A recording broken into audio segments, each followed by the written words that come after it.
As discussions are underway for the implementation of the Uniform Civil Code (UCC) across the country, various political parties and civil society organizations have opposed the same, especially as far as the state of Meghalaya is concerned.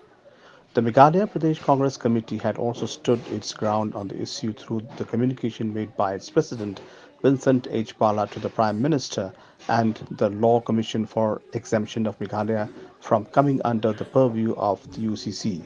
Speaking at a press conference held on 12 July 2023, Vincent Pala reiterated the fact that India is a country of diversity and therefore the imposition of the Uniform Civil Code would be inappropriate to many communities that possesses a culture of their own.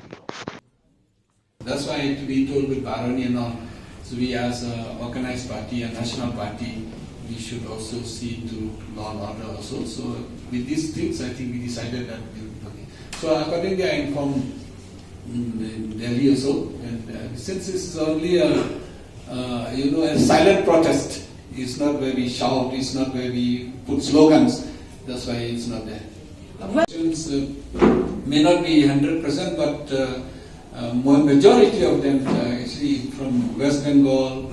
And if you see the BJP out of the 4 to 6 big cities in India, Delhi they lost control, Karnataka, that means in Bangalore they lost control, and actually Mumbai also they lost, but Jabardasti they took it. If you see Chennai they lost control, if you see Punjab also they lost control. So many of the areas they lost control of the big cities. In rural, naturally they will lose control this time.